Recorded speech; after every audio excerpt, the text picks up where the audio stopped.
ਵੀਰੋ ਤੇ ਭੈਣੋ, ਵਾਹਿਗੁਰੂ ਜੀ ਕਾ ਖਾਲਸਾ, ਵਾਹਿਗੁਰੂ ਜੀ ਕੀ ਫਤਿਹ।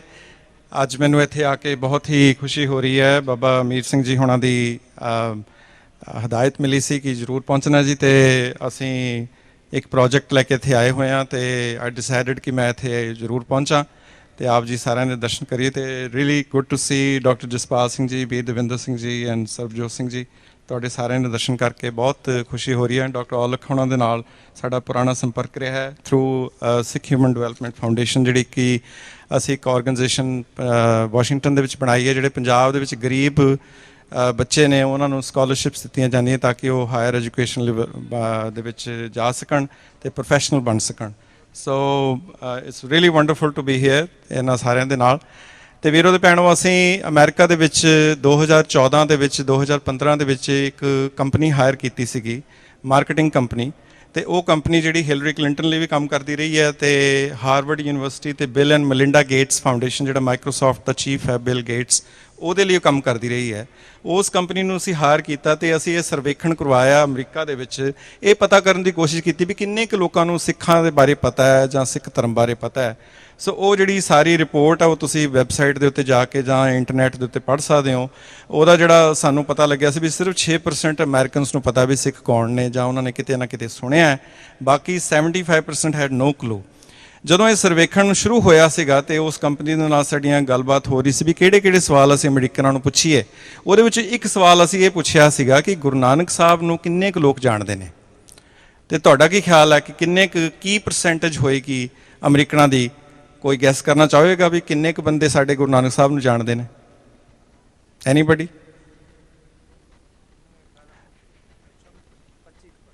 25% ਤੀਰਥ ਸਿੰਘ ਜੀ ਕਹਿ ਰਹੇ ਨੇ, ਕਈ 10% ਕਹਿੰਦੇ ਨੇ, ਕੋਈ 15 ਕਹਿੰਦੇ ਨੇ, ਕੋਈ 2% ਕਹਿੰਦੇ ਨੇ। ਵੀਰੋ ਤੇ ਭੈਣੋ, 0% ਕਿਸੇ ਨੂੰ ਨਹੀਂ ਪਤਾ ਗੁਰੂ ਨਾਨਕ ਸਾਹਿਬ ਬਾਰੇ। ਔਰ ਇਹੀ ਕੰਡੀਸ਼ਨ ਕੈਨੇਡਾ ਦੀ ਹੈ, ਇਹੀ ਕੰਡੀਸ਼ਨ UK ਦੀ ਹੈ, ਇਹੀ ਕੰਡੀਸ਼ਨ ਯੂਰਪ ਦੀ ਹੈ, ਸਾਰੇ ਵਰਲਡ ਦੀ ਹੈ। ਠੀਕ ਹੈ ਜੀ। ਅਸੀਂ 550ਵਾਂ ਸਾਲ ਮਨਾਉਣ ਜਾ ਰਹੇ ਹਾਂ। ਅਸੀਂ ਘਰ ਬੈਠ ਕੇ ਜ਼ਰੂਰ ਕਹੀ ਜਾਵਾਂਗੇ ਕੱਲ ਤਾਰਨ ਗੁਰੂ ਨਾਨਕ ਆਇਆ, ਮਿੱਟੀ ਧੁੰਦ ਜਗ ਚਾਨਣ ਹੋਇਆ। ਬੜੇ ਉੱਚੀ ਸੁਰਾਂ ਦੇ ਨਾਲ ਅਸੀਂ ਇਹਨਾਂ ਸ਼ਬਦਾਂ ਨੂੰ ਗਾਵਾਂਗੇ ਕਿ ਵਾਕਈ ਗੁਰੂ ਨਾਨਕ ਸਾਹਿਬ ਨੇ ਆ ਕੇ ਇੱਥੇ ਸਾਰੇ ਕਲਯੁਗ ਨੂੰ ਤਾਰਨ ਦਾ ਹੀਆ ਕੀਤਾ ਤੇ ਕਦਮ ਚੁੱਕੇ।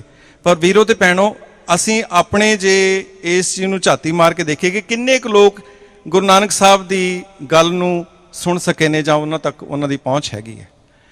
ਸੋ ਮੈਂ ਹੁਣ ਉੱਥੇ ਬੈਠਾ ਹੀ ਕੈਲਕੂਲੇਟ ਕਰ ਰਿਹਾ ਸੀਗਾ while I was listening to the wonderful speeches ਕਿ ਕਿੰਨੇ ਕੁ ਇਸ ਵੇਲੇ ਜਿਹੜਾ ਰਾਊਟ ਗੁਰੂ ਨਾਨਕ ਸਾਹਿਬ ਨੇ ਲਿਆ ਉਹਦੀ ਵਰਲਡ ਪਾਪੂਲੇਸ਼ਨ ਕੀ ਹੈ। ਹਿੰਦੁਸਤਾਨ ਦੀ ਪਾਪੂਲੇਸ਼ਨ ਇਸ ਵੇਲੇ 1.3 ਬਿਲੀਅਨ ਪੀਪਲ ਹੈ। ਠੀਕ ਹੈ ਜੀ। That means ਕਿ 1/6 of the world's population lives in this land, ਜਿਹੜਾ ਸਾਰਾ ਲੈਂਡ ਜਿਹੜਾ ਗੁਰੂ ਨਾਨਕ ਸਾਹਿਬ ਨੇ ਕੈਪਚਰ ਕੀਤਾ ਸੀ, ਜਿਹੜਾ ਜਿੱਥੇ ਜਿੱਥੇ ਗਏ ਨੇ। ਨੈਕਸਟ ਆ ਜਾਂਦਾ ਪਾਕਿਸਤਾਨ। ਪਾਕਿਸਤਾਨ ਦੀ ਪਾਪੂਲੇਸ਼ਨ ਹੈ 193 million. Next comes Iraq 37 million, Saudi Arabia 33 million, Bangladesh 162 million, Sri Lanka 20 million, Afghanistan 36 million. ਕੁੱਲ ਮਿਲਾ ਕੇ 2 ਬਿਲੀਅਨ ਲੋਕ ਬਣਦੇ ਨੇ ਜਿਨ੍ਹਾਂ ਤੱਕ ਅਸੀਂ ਪਹੁੰਚ ਸਕਦੇ ਹਾਂ। ਤੇ ਫੇਸਬੁੱਕ ਨੂੰ ਅੱਜ ਕੱਲ੍ਹ ਪਤਾ ਕਿੰਨੇ ਕੁ ਬੰਦੇ ਯੂਜ਼ ਕਰ ਰਹੇ ਨੇ? ਫੇਸਬੁੱਕ ਨੂੰ ਇਸ ਵੇਲੇ 4.5 ਬਿਲੀਅਨ ਲੋਕ ਯੂਜ਼ ਕਰ ਰਹੇ ਨੇ। ਤੇ ਮੈਂ ਕਹਿੰਦਾ ਹੁੰਦਾ ਕਿ ਗੁਰੂ ਨਾਨਕ ਸਾਹਿਬ ਜੇ ਅੱਜ ਦੇ ਯੁੱਗ ਦੇ ਵਿੱਚ ਪੈਦਾ ਹੋਏ ਹੁੰਦੇ ਨਾ, ਤੇ ਉਹਨਾਂ ਨੇ ਪਹਿਲਾ ਫੇਸਬੁੱਕ ਅਕਾਊਂਟ ਬਣਾਉਣਾ ਸੀ ਆਪਣਾ, ਉਹਨਾਂ ਨੇ ਇੰਸਟਾਗ੍ਰਾਮ ਬਣਾਉਣਾ ਸੀਗਾ, ਉਹਨਾਂ ਨੇ ਸਨੈਪਚੈਟ ਦੇ ਵਿੱਚ ਆਪਣਾ ਅਕਾਊਂਟ ਬਣਾਉਣਾ ਸੀ, ਕਿਉਂਕਿ YouTube ਦਾ ਉਹਨਾਂ ਦਾ ਅਕਾਊਂਟ ਹੋਣਾ ਸੀਗਾ। ਕਿਉਂਕਿ ਜੋ ਗੁਰੂ ਨਾਨਕ ਸਾਹਿਬ ਉਸ ਵੇਲੇ ਉਹਨਾਂ ਕੋਲ ਜੋ ਹੀਲੇ ਅਵੇਲੇਬਲ ਸੀ ਉਹਨਾਂ ਨੇ ਯੂਜ਼ ਕਰਕੇ ਵੱਧ ਤੋਂ ਵੱਧ ਲੋਕਾਂ ਤੱਕ ਪਹੁੰਚਣ ਦੀ ਕੋਸ਼ਿਸ਼ ਕੀਤੀ ਹੈ। ਜੇ ਮਿਊਜ਼ਿਕ ਨੂੰ ਵੀ ਯੂਜ਼ ਕਰਨਾ ਪੈਣਾ ਸੀ, ਕਿਉਂਕਿ ਮਿਊਜ਼ਿਕ ਰਾਹੀਂ ਅਟਰੈਕਸ਼ਨ ਜ਼ਿਆਦਾ ਹੁੰਦੀ ਹੈ, ਲੋਕਾਂ ਕੋਲ ਜ਼ਿਆਦਾ ਤੱਕ ਪਹੁੰਚਿਆ ਜਾ ਸਕਦਾ, ਤੇ ਭਾਈ ਮਰਦਾਨੇ ਨੂੰ ਨਾਲ ਤੋਰ ਲਿਆ। ਦ ਪੁਆਇੰਟ ਵਾਜ਼ ਕਿ ਜਿਹੜੀ ਹੁਣੇ ਗੱਲ ਕੀਤੀ ਗਈ ਸੀ ਕਿ ਉਹਨਾਂ ਨੂੰ ਪੈਦਾ ਤਾਂ ਉਹ ਪ੍ਰੋਫਿਟ ਪਹਿਲਾਂ ਹੀ ਸੀਗੇ, ਪਰ ਇਲਹਾਮ ਉਹਨਾਂ ਨੂੰ ਵਹੀਨਦੀ ਤੋਂ ਮਿਲਦਾ ਹੈ। ਸੋ ਉਸ ਗੁਰੂ ਦੇ ਚੇਲੇ ਕਹਾਉਣ ਵਾਲਿਆਂ ਨੇ ਹੁਣ ਤੱਕ ਅਸੀਂ ਕਿੱਥੇ ਤੱਕ ਪਹੁੰਚੇ ਹਾਂ। ਸਾਡਾ ਜੇ ਲੇਖਾ ਜੋਖਾ ਕਰੇ ਕੋਈ ਬੰਦਾ, ਆ ਕੇ ਓਬਜ਼ਰਵ ਕਰਨ ਦੀ ਕੋਸ਼ਿਸ਼ ਕਰੇ, ਇਤਿਹਾਸਕਾਰ ਜਦੋਂ ਬੈਠ ਕੇ ਲਿਖਿਆ ਕਰਨਗੇ ਸਾਡੇ ਬਾਰੇ 100 ਸਾਲ ਬਾਅਦ, ਤੇ ਆਪਾਂ ਨਹੀਂ ਚਾਹਾਂਗੇ ਕਿ ਸਿੱਖ ਧਰਮ ਤੇ ਸਿੱਖਾਂ ਦੇ ਜਿਹੜੇ ਇਤਿਹਾਸ ਨੂੰ ਸਿਰਫ ਲਾਇਬ੍ਰੇਰੀਆਂ ਤੱਕ ਸੀਮਤ ਰਹਿ ਜਾਵੇ। ਜੇ ਅਸੀਂ ਉਹਨੂੰ ਲਿਵਿੰਗ ਰਿਲੀਜਨ ਬਣਾ ਕੇ ਰੱਖਣਾ, ਜੇ ਅਸੀਂ ਚਾਹੁੰਦੇ ਹਾਂ ਕਿ ਇਸ ਧਰਮ ਦੀ ਜਿਹੜੀ ਵਾਈਬ੍ਰੈਂਸੀ ਹੈ, ਇਹਦਾ ਜਿਹੜਾ ਮੈਨੇ ਜੋਸ਼ ਤੇ ਜੋ ਇਸ ਦੇ ਵਿੱਚ ਪਾਵਰ ਦਿੱਤੀ ਹੈ ਗੁਰੂ ਨਾਨਕ ਸਾਹਿਬ ਨੇ, ਉਸ ਨੂੰ ਕਿਸ ਤਰ੍ਹਾਂ ਬਰਕਰਾਰ ਕੀਤਾ ਜਾ ਸਕੇ, ਉਸ ਨੂੰ ਕਿਸ ਤਰ੍ਹਾਂ ਅੱਗੇ ਤੋਂ ਅੱਗੇ ਪਹੁੰਚਾਇਆ ਜਾ ਸਕੇ। ਸੋ ਵੀਰੋ ਤੇ ਭੈਣੋ, ਅਸੀਂ ਅਮਰੀਕਾ ਦੇ ਵਿੱਚ ਜਿਹੜਾ ਇਹ ਜਦੋਂ ਸਾਨੂੰ ਪਤਾ ਲੱਗਿਆ ਕਿ 0% ਲੋਕਾਂ ਨੂੰ ਪਤਾ ਹੈ, ਤੇ ਅਸੀਂ ਇੱਕ ਕੰਪਨੀ ਨੂੰ ਹਾਇਰ ਕੀਤਾ। ਉਹਨਾਂ ਨੂੰ ਕਿਹਾ ਜੀ ਅਸੀਂ ਚਾਹੁੰਦੇ ਹਾਂ ਵੀ ਤੁਸੀਂ ਇੱਕ ਡਾਕੂਮੈਂਟਰੀ ਬਣਾਓ ਗੁਰੂ ਨਾਨਕ ਸਾਹਿਬ ਦੇ ਉੱਤੇ ਇੰਗਲਿਸ਼ ਦੇ ਵਿੱਚ।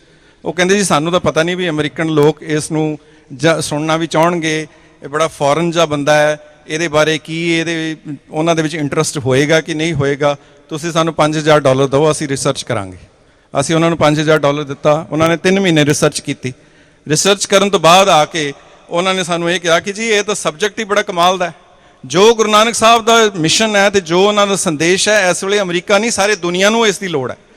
ਸੋ we are ready to make the documentary. ਇਹ ਜਿਹੜੀ ਡਾਕੂਮੈਂਟਰੀ, ਔਰ ਸਾਡੇ ਨਾਲ ਗੱਲ ਕਰਨ ਤੋਂ ਪਹਿਲਾਂ ਹੀ ਉਹਨਾਂ ਨੇ ਅਮਰੀਕਾ ਦੇ 250 TV ਸਟੇਸ਼ਨਸ ਦੇ ਨਾਲ ਆਲਰੇਡੀ ਕੰਟਰੈਕਟ ਸਾਈਨ ਕਰ ਲਿਆ ਕਿ ਜੇ ਅਸੀਂ ਡਾਕੂਮੈਂਟਰੀ ਬਣਾਵਾਂਗੇ ਤੇ ਉਹ TV ਸਟੇਸ਼ਨਸ ਇਸ ਡਾਕੂਮੈਂਟਰੀ ਨੂੰ ਚਲਾਉਣਗੇ। ਸੋ ਵੀਰੋ ਤੇ ਭੈਣੋ, ਉਸ ਮਿਸ਼ਨ ਦੇ ਵਿੱਚ ਦਾਸ ਇੱਥੇ ਆਇਆ ਹੋਇਆ। ਸਾਡੀ ਜਿਹੜੀ TV ਕੰਪਨੀ ਇਸ ਵੇਲੇ, ਜਿਹੜੀ ਉਹ ਫਿਲਮ ਕੰਪਨੀ ਇਸ ਵੇਲੇ ਸੁਲਤਾਨਪੁਰ ਦੇ ਵਿੱਚ ਫੁਟੇਜ ਲੈ ਰਹੀ ਹੈ, ਤੇ ਉਹਦੇ ਜਿਹੜੇ ਨਿਰਮਾਤਾ ਨੇ, ਡਾਇਰੈਕਟਰ ਨੇ, ਮੈਂ ਉਹਨਾਂ ਨੂੰ ਇਹ ਪੁੱਛਿਆ, ਮੈਂ ਕਿ Jerry why do you want to do this? He said ਕਿ ਐਜ਼ ਏ ਜੂਇਸ਼, ਉਹ ਯਹੂਦੀ ਧਰਮ ਦੇ ਵਿੱਚ ਹੈਗਾ, ਕਹਿੰਦਾ ਆਈ ਨੋ ਕਿ ਯਹੂਦੀ ਧਰਮ ਦੇ ਵਿੱਚ ਸਾਡੇ ਜੋ ਵੀ ਸਾਡੀ ਟ੍ਰੈਡੀਸ਼ਨ ਹੈ, ਜੋ ਸਾਡਾ ਧਰਮ ਸਾਨੂੰ ਸਿਖਾਉਂਦਾ ਹੈ, ਉਹਦੇ ਵਿੱਚ ਜਿਹੜੀਆਂ ਸਿੱਖਿਆਵਾਂ ਸਾਨੂੰ ਮਿਲੀਆਂ ਨੇ, ਉਹਨੂੰ ਹੋਰ ਵੀ ਜਿਹੜੀ ਬਿਊਟੀਫੁਲੀ ਡਿਫਾਈਨ ਜੇ ਕਿਸੇ ਸ਼ਖਸ ਨੇ ਕੀਤਾ ਤੇ ਗੁਰੂ ਨਾਨਕ ਨੇ ਕੀਤਾ। ਸੋ ਮੈਂ ਸਮਝਦਾ ਕਿ ਮੈਂ ਮਨੁੱਖਤਾ ਦੀ ਸੇਵਾ ਕਰ ਰਿਹਾ ਜੇ ਗੁਰੂ ਨਾਨਕ ਸਾਹਿਬ ਦੀ ਜਿਹੜੀ ਹੈ ਡਾਕੂਮੈਂਟਰੀ ਜਾਂ ਇਸ ਮਿਸ਼ਨ ਨੂੰ ਅਸੀਂ ਵਰਲਡ ਤੱਕ ਪਹੁੰਚਾ ਸਕੀਏ। ਸੋ ਵੀਰੋ ਤੇ ਭੈਣੋ, ਅਸੀਂ ਚਾਹ ਰਹੇ ਹਾਂ ਕਿ ਇਸ ਡਾਕੂਮੈਂਟਰੀ ਨੂੰ ਅਸੀਂ ਸਤੰਬਰ ਦੇ ਵਿੱਚ ਇਹਦਾ ਪ੍ਰੀਮੀਅਰ ਕਰਾਂਗੇ। ਅਮਰੀਕਾ ਦੇ 15 ਸਿਟੀਜ਼ ਦੇ ਵਿੱਚ ਇਹਦਾ ਜਿਹੜਾ ਹੋਏਗਾ ਪ੍ਰੀਮੀਅਰ ਸ਼ੋ, ਤੇ ਜਿਸ ਦਿਨ ਗੁਰਪੁਰਬ ਹੋਏਗਾ ਉਸ ਦਿਨ ਸਾਰੇ ਅਮਰੀਕਾ ਦੇ ਵਿੱਚ ਇਹ ਡਾਕੂਮੈਂਟਰੀ ਚੱਲੇਗੀ। ਅਸੀਂ ਚਾਹ ਰਹੇ ਹਾਂ ਕਿ Canada, UK, Europe, Australia, India ਤੇ ਪਾਕਿਸਤਾਨ ਤੱਕ ਵੀ ਸਾਰੇ ਇਹਦੇ ਵਿੱਚ ਲੋਕਾਂ ਨੂੰ ਵੱਧ ਤੋਂ ਵੱਧ ਬੁਲਾਇਆ ਜਾਵੇ। ਮੈਂ ਅਖੀਰ 'ਚ 2 ਗੱਲਾਂ ਕਹਿ ਕੇ ਸਮਾਪਤ ਕਰਾਂਗਾ। ਕੁਝ ਕੁ ਸਾਲ ਪਹਿਲਾਂ ਮੈਂ ਇੱਥੇ ਆਇਆ ਸੀਗਾ, ਤੇ ਹਿੰਦੁਸਤਾਨ ਟਾਈਮਸ ਦੀ ਜਿਹੜੀ ਰਿਲੀਜਨ ਦੀ ਧਰਮ ਦੇ ਉੱਤੇ ਟਿੱਪਣੀ ਲਿਖਣ ਵਾਲੀ ਜਿਹੜੀ ਇੱਕ ਸਾਊਥ ਇੰਡੀਅਨ ਲੇਡੀ ਨਾਲ ਮੇਰੀ ਗੱਲਬਾਤ ਕਰਨ ਦਾ ਮੌਕਾ ਮਿਲਿਆ। ਰਾਧਿਕਾ ਉਹਦਾ ਕੋਈ ਨਾਂ ਹੈਗਾ। ਤੇ ਮੈਂ ਉਹਨੂੰ ਪੁੱਛਿਆ, ਮੈਂ ਕਿਹਾ, ਉਹ ਮੈਨੂੰ ਪੁੱਛ ਰਹੀ ਸੀ ਵੀ ਅਮਰੀਕਾ ਦੇ ਵਿੱਚ ਸਿੱਖਾਂ ਦਾ ਕੀ ਹਾਲ, ਕੀ ਕਿਸ ਤਰ੍ਹਾਂ ਸਾਰਾ ਕੁਝ ਕਰਨ ਤੋਂ ਬਾਅਦ, ਸਾਰਾ ਇੰਟਰਵਿਊ ਲੈਣ ਤੋਂ ਬਾਅਦ ਮੈਂ ਉਹਨੂੰ ਪੁੱਛਿਆ, ਮੈਂ ਕਿਹਾ what do you think about Sikhs and how do you guys view, ਸਾਡੇ ਬਾਰੇ ਤੁਹਾਡੇ ਮਨ ਦੇ ਵਿੱਚ ਕੀ ਇੰਪ੍ਰੈਸ਼ਨ ਹੈ ਹਿੰਦੁਸਤਾਨ ਦੇ ਵਿੱਚ, ਤੂੰ ਸਾਊਥ ਇੰਡੀਆ ਦੇ ਵਿੱਚ ਹੈਗੀ ਹੈ। ਤੇ ਉਹਨੇ ਬੜੀ ਸੋਹਣੀ ਮੈਨੂੰ ਇੱਕ ਗੱਲ ਕਹੀ। ਉਹ ਕਹਿੰਦੀ if you look at the influence of ਜਿਹੜੇ ਪੰਜਾਬੀਆਂ ਦਾ ਤੇ ਸਿੱਖਾਂ ਦਾ ਹਿੰਦੁਸਤਾਨ ਦੇ ਵਿੱਚ, ਦਿਸ ਇਜ਼ ਅਬਾਊਟ 10 ਕੁ ਸਾਲ ਪਹਿਲਾਂ ਦੀ ਗੱਲ ਹੈ। ਉਹ ਕਹਿੰਦੀ ਅਸੀਂ ਸਾਊਥ ਇੰਡੀਆ ਦੇ ਵਿੱਚ ਕਦੀ ਪੰਜਾਬੀ ਹੋਟਲ ਸਾਡੇ ਨਹੀਂ ਸੀ ਹੁੰਦੇ, ਚੇਨਈ ਦੇ ਵਿੱਚ, ਤਾਮਿਲਨਾਡੂ ਦੇ ਵਿੱਚ, ਆਂਧਰਾ ਦੇ ਵਿੱਚ, ਕਰਨਾਟਕ ਦੇ ਵਿੱਚ। ਕਹਿੰਦੀ ਹੁਣ ਹਰ ਕੋਨੇ ਦੇ ਉੱਤੇ ਪੰਜਾਬੀ ਢਾਬੇ ਨੇ। ਤੁਹਾਡਾ ਜਿਹੜਾ ਫੂਡ ਹੈ ਉਹ ਲੋਕਾਂ ਨੇ ਅਡਾਪਟ ਕਰ ਲਿਆ। ਇੱਥੋਂ ਦੇ ਹਿੰਦੁਸਤਾਨ ਦੇ ਲੋਕ ਪੰਜਾਬੀ ਖਾਣਾ ਪਸੰਦ ਕਰਦੇ ਨੇ, ਈਵਨ ਸਾਊਥ ਇੰਡੀਅਨ ਫੂਡ ਨਾਲੋਂ ਵੀ ਜ਼ਿਆਦਾ। ਦੂਜੀ ਕਹਿੰਦੀ ਮੈਂ ਹੈਰਾਨ ਹੋ ਗਈ ਹਾਂ ਕਿ ਜਿਹੜੀਆਂ ਸਾਊਥ ਇੰਡੀਅਨ ਜਨਾਨੀਆਂ ਨੇ ਅੱਗੇ ਸਾੜੀ ਬੰਨ੍ਹਦੀਆਂ ਸੀ, ਹੁਣ ਬਹੁਤੀਆਂ ਪਸੰਦ ਕਰਦੀਆਂ ਨੇ ਪੰਜਾਬੀ ਸੂਟ ਪਾਉਣਾ। ਸੋ ਜਿਹੜੀ ਤੁਹਾਡੀ ਡਰੈਸ ਵੀ ਕਹਿੰਦੇ ਈਵਨ ਸਾਊਥ ਦੇ ਵਿੱਚ ਵੀ ਤੇ ਜਿੱਥੇ ਕਿਤੇ ਵੀ ਚਲੇ ਜਾਓ, ਜਿਹੜੀਆਂ ਜਨਾਨੀਆਂ ਨੇ ਉਹ ਸੂਟ ਜ਼ਿਆਦਾ ਪਸੰਦ ਕਰਦੀਆਂ ਨੇ ਬਜਾਏ ਕਿ ਸਾੜੀ ਦੇ। ਤੀਜੀ ਗੱਲ ਉਹ ਕਹਿੰਦੀ ਬਾਲੀਵੁੱਡ ਦੀ ਕੋਈ ਮੂਵੀ ਨਹੀਂ ਬਣ ਸਕਦੀ ਜਿਹਦੇ ਵਿੱਚ ਭੰਗੜਾ ਜਾਂ ਪੰਜਾਬੀ ਗਾਣਾ ਨਾ ਹੋਵੇ, ਕਿਉਂਕਿ ਉਹ ਉਹਦੀ ਸਕਸੈਸ ਦਾ ਕਾਰਨ ਬਣਦੀ ਹੈ। ਸੋ ਕਹਿੰਦੀ ਤੁਹਾਡੀ ਬੋਲੀ, ਤੁਹਾਡਾ ਖਾਣਾ, ਤੁਹਾਡੀ ਡਰੈਸ, ਸਾਰਾ ਕੁਝ ਹਿੰਦੁਸਤਾਨ ਨੇ ਅਡਾਪਟ ਕੀਤਾ ਹੈ। ਪਰ ਕਹਿੰਦੀ ਮੈਨੂੰ ਇੱਕ ਗੱਲ ਕਹਿੰਦਿਆਂ ਤੁਹਾਨੂੰ ਅਫਸੋਸ ਹੈ ਕਿ ਤੁਹਾਡਾ ਜਿਹੜਾ ਸਪਿਰਿਚੁਅਲ ਹੈਰੀਟੇਜ ਹੈ, ਜੋ ਤੁਹਾਨੂੰ ਗੁਰੂ ਸਾਹਿਬ ਨੇ ਦਿੱਤਾ, ਗੁਰੂ ਨਾਨਕ ਸਾਹਿਬ ਨੇ ਗੁਰੂਜ਼ ਨੇ ਦਿੱਤਾ, ਜੋ ਤੁਹਾਡਾ ਕੀਰਤਨ ਹੈ, ਜੋ ਤੁਹਾਡੇ ਕੋਲ ਖਜ਼ਾਨਾ ਹੈਗਾ, ਇਹ ਤੁਸੀਂ ਪੰਜਾਬ ਤੋਂ ਬਾਹਰ ਨਹੀਂ ਪਹੁੰਚਾ ਸਕੇ ਤੇ ਸਾਰਾ ਹਿੰਦੁਸਤਾਨ ਉਡੀਕਦਾ ਪਿਆ। ਤੇ ਬਰਾਕ ਓਬਾਮਾ ਜਿਹੜਾ ਅਮਰੀਕਾ ਦਾ ਪ੍ਰੈਜ਼ੀਡੈਂਟ ਬਣਿਆ ਸੀ, ਜਿਹੜਾ ਸਾਡਾ ਇਸ ਵੇਲੇ ਕਮਲਾ ਪ੍ਰੈਜ਼ੀਡੈਂਟ ਹੈ, ਇਸ ਤੋਂ ਪਹਿਲਾਂ ਜਿਹੜਾ ਪ੍ਰੈਜ਼ੀਡੈਂਟ ਸੀ ਬਰਾਕ ਓਬਾਮਾ, ਉਹ ਬੜੀ ਸੋਹਣੀ ਇੱਕ ਗੱਲ ਕਹਿੰਦਾ ਹੁੰਦਾ ਸੀ ਇਲੈਕਸ਼ਨ ਵੇਲੇ। ਉਹ ਕਹਿੰਦਾ ਸੀ we are the people we have been waiting for. ਅਸੀਂ ਹੀ ਉਹਨਾਂ ਲੋਕਾਂ ਦੀ ਉਡੀਕ ਦੇ ਵਿੱਚ ਹਾਂ। ਅਸੀਂ ਪਤਾ ਨਹੀਂ ਕਿਹਦੀ ਉਡੀਕ 'ਚ ਬੈਠੇ ਹਾਂ, ਕਿਹਨੇ ਪ੍ਰਚਾਰ ਕਰਨਾ, ਕੌਣ ਸਿੱਖੀ ਦਾ ਮੱਲਾ ਬਣੇਗਾ, ਕਿਹੜਾ ਸਿੱਖੀ ਦੇ ਗੱਲ ਨੂੰ ਦੁਨੀਆ ਤੱਕ ਪਹੁੰਚਾਏਗਾ। ਵੀਰੋ ਤੇ ਭੈਣੋ, ਅਸੀਂ ਹੀ ਕਰਨਾ ਹੈ। ਮੈਨੂੰ ਯਾਦ ਹੈ ਕਿ ਮੈਂ ਜਗਨਨਾਥਪੁਰੀ ਦੇ ਕੋਲ ਇੱਕ ਕਾਨਫਰੰਸ ਸੀਗੀ, ਉੱਥੇ ਸੀ, ਤੇ ਫਿਰ ਇੱਕ ਲੰਡਨ ਦੇ ਵਿੱਚ ਕਾਨਫਰੰਸ ਸੀਗੀ। ਉੱਥੇ ਕੁਝ ਮੱਠ ਦੇ ਬੰਦੇ ਆਏ ਹੋਏ ਸੀਗੇ ਜਿਹੜੇ ਸਵਾਮੀ, ਤੇ ਉਹਨਾਂ ਦੀਆਂ ਸਾਰਿਆਂ ਦੀ ਕੁਆਲੀਫਿਕੇਸ਼ਨ ਸੀਗੀਆਂ, ਕੋਈ PhD ਹੈ, ਕੋਈ ਮਾਸਟਰਸ ਹੈ, ਕੋਈ ਡਬਲ PhD ਹੈ। ਹਾਂਜੀ, ਔਰ ਉਹ ਸਵਾਮੀ ਬਣੇ ਹੋਏ ਨੇ, ਕੱਪੜੇ ਲਾ ਕੇ ਉਹਨੇ ਡੰਡੀ ਲੈ ਕੇ ਆਪਣਾ ਪ੍ਰਚਾਰ ਕਰ ਰਹੇ ਨੇ। ਸਾਡੇ ਵਿੱਚੋਂ ਕੌਣ ਇਸ ਤਰ੍ਹਾਂ ਤੁਰ ਰਿਹਾ? ਸਾਡੇ ਵਿੱਚੋਂ ਇਸ ਕਿਸਮ ਦਾ ਜਨੂਨ ਕਿਹਦੇ ਵਿੱਚ ਹੈ?